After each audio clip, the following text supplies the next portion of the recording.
Hi students, welcome to Sil Science Simplified. இன்னைக்கு வந்து நம்ம aqua regia பத்தி தான் பார்க்க போறோம். லாட்டின்ல ராயல் வாட்டர்னு சொல்லுவாங்க. ஸோ aqua regiaல என்ன இருக்கும்னா கான்சன்ட்ரேட்டட் நைட்ரிக் ஆசிடும் கான்சன்ட்ரேட்டட் ஹைட்ரோக்ளோரிக் ஆசிடும் இருக்கும். அதாவது 1:3 ரேஷியோ பை வால்யூம்ல HNO3 HCl இருக்கிறது தான் aqua regia. ஸோ இது வந்து ஆசிட்ன்றதுனால கொரோசிவா இருக்கும். பார்க்கறதுக்கு வந்து உங்களுக்கு ஃபியூமிங் எல்லோ சொல்யூஷனா தெரியும். ஆனா கொஞ்ச நேரம் பொறுத்து பார்த்தீங்கன்னா உங்களுக்கு ஆரஞ்சு ரெட் கலரா தெரியும். ஸோ இது எதுக்காக யூஸ் பண்றாங்கன்னா டிசால்வ் பண்றதுக்காக, அதாவது லெஸ் ரியாக்டிவிட்டி மெட்டலான கோல்டு பிளாட்டினத்தெல்லாம் டிசால்வ் பண்றதுக்காக யூஸ் பண்றாங்க. ஸோ டிசால்வ் எப்போ ஆகும்னா ஆக்சிடேஷன் நடந்ததுக்கு அப்புறம் தான் அது டிசால்வ் ஆகும். உங்களுக்கு ஏற்கனவே தெரியும் கோல்டு வந்து ரெசிஸ்ட் ஆக்சிடேஷன், கோல்டுல வந்து ஆக்சிடேஷன் வந்து நடக்காது. ஸோ அதனால என்ன பண்றாங்கன்னா இந்த கோல்டை வந்து அக்வா ரீஜியால ஆட் பண்ணி அதுக்கப்புறம் ஆக்சிடேஷன் ப்ராசஸ் நடந்ததுக்கு அப்புறம் அதை வந்து டிசால்வ் பண்றாங்க.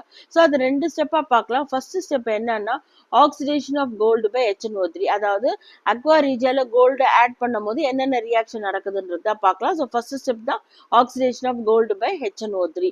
அதாவது அக்வா ரீஜியால இருக்கிற நைட்ரிக் ஆசிட் வந்து ஆக்சிடைசிங் ஏஜென்ட்டா ஆக்ட் ஆகி அது வந்து ஆட்டம்ஸ்ல இருந்து அயன்ஸா கன்வெர்ட் பண்ணும். அதாவது AU, கோல்டோட சிம்பிள் வந்து AU. ஸோ அது வந்து உங்களுக்கு வந்து அயனா கன்வெர்ட் ஆகும். அதாவது AU3+ அயன்ஸா அது கன்வெர்ட் ஆகும். ஸோ இந்த ப்ராசஸ்ல என்ன ஆகும்னா உங்களுக்கு வந்து கோல்டு வந்து கம்ப்ளீட்டா டிசால்வ் ஆகாது. இங்க ஆக்சிடைசிங் ப்ராசஸ் தான் மெயினா நடக்கும்.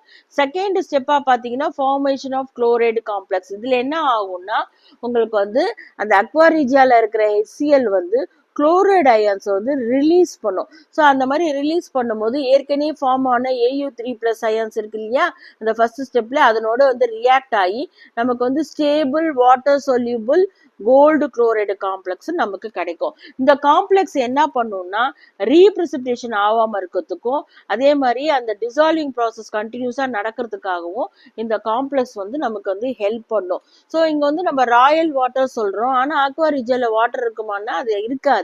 ஆனா வந்து இந்த ரியாக்ஷன் நடக்கும் போது என்னென்ன ரிலீஸ் ஆகும்னா நைட்ரோசில் குளோரைடு ரிலீஸ் ஆகும், குளோரின் கேஸ் ரிலீஸ் ஆகும், அதோட சேர்ந்து பை ப்ராடக்டா வாட்டர் கொஞ்சம் லிட்டில் அமௌண்ட் தான் வரும். ஓகே, பிடிச்சிருந்தா லைக் பண்ணுங்க. Please subscribe my channel. Thank you.